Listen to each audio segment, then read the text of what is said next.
तो दोस्तों आज मैं आपको लियोनार्दो दा विंची के बारे में कुछ अनोखे फैक्ट्स बताऊंगा। वह एक नाजायज़ बच्चे थे।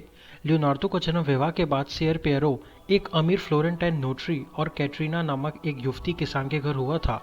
लियोनार्दो की मां ने उनके जन्म के कुछ समय बाद ही एक कारीगर से शादी कर ली थी।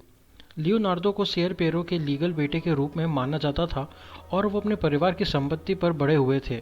उनके पिता से उनके 12 सौतेरे भाई बहन भी थे जो उनसे बहुत छोटे थे और जिनके साथ उनका बहुत ही कम संपर्क था। वे ज़्यादा पेंटिंग नहीं करते थे। हालांकि लियोनार्दो को अब तक के सबसे महान कलाकारों में से एक माना जाता है, लेकिन उनकी पेंटिंग्स ज़्यादा नहीं थी।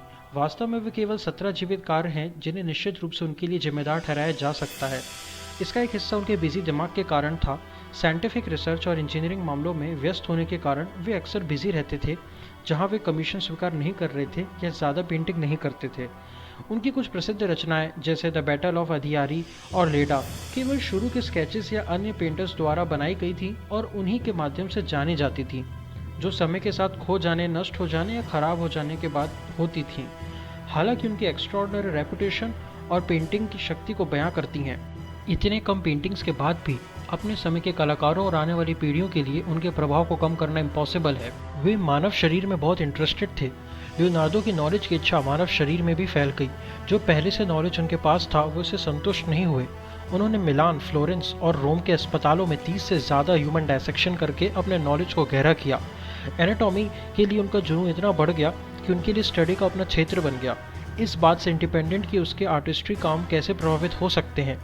शुरू से ही उन्हें न केवल एनाटॉमी में दिलचस्पी थी, बल्कि उन्होंने फिजियोलॉजी भी शुरू कर दी थी। उनकी पिक्चर जो दिखाती है कि ब्रेन, हार्ट और लंग्स शरीर के मूल के रूप में कैसे कार्य करते हैं, उनकी एक महान उपलब्धि के रूप में जाने जाते हैं। वास्तव में उनके एनाटॉमिकल ड्राइंग ने मॉडर्न साइंटिफिक इलस्ट्रेशन के लिए आधार तैयार करने में मदद की। बिल गेट्स उनकी नोटबुक के मालिक हैं। ज्ञान की इतनी बड़ी भूख के साथ उन्हें कोई आश्चर्य नहीं होना चाहिए कि ये एक अच्छे लेखक थे। लियोनार्दो की एक नोटबुक ब्रिटिश लाइब्रेरी और विक्टोरिया एंड अल्बर्ट म्यूजियम जैसे प्रमुख संस्थाओं में है। लियोनार्दो के कोडेक्स हैमर, जिसे कोडेक्स लेस्टर भी कहा जाता है, वो माइक्रोसॉफ्ट के को फाउंडर बिल गेट्स ने 1994 में $30.8 मिलियन में खरीदा था। 72 पेज की नोटबुक 1506 से 1510 के बीच लिखी गई थी।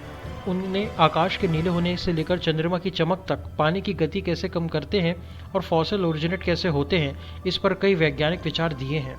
उनके पास फॉर्मल एजुकेशन नहीं थी। उनकी सभी प्रतिभाओं के लिए ये जानकर आश्चर्य हो सकता है कि लियोनार्दो ने बहुत फॉर्मल एजुकेशन प्राप्त नहीं की थी। उन्होंने पढ़ना, लिखना और अर्थमेटिक की मूल बातें सीखी, लेकिन उनकी डीप स्टडी जीवन में बाद में आई। उदाहरण के लिए लैटिन, जो उस समय एकेडमिक्स की भाषा थी, वो कुछ ऐसा था जो उन्होंने बड़े पैमाने पर खुद को सिखाया था। और एडवांस्ड मैथमेटिक्स, एक ऐसा विषय जिसके बारे में वो भावुक थी, केवल 30 के दशक में उनके जीवन में प्रवेश किया, जब उन्होंने खुद को इस विषय के लिए समर्पित करना शुरू कर दिया। तो यही कुछ फैक्ट्स थे लियोनार्दो दा विंची के बारे में।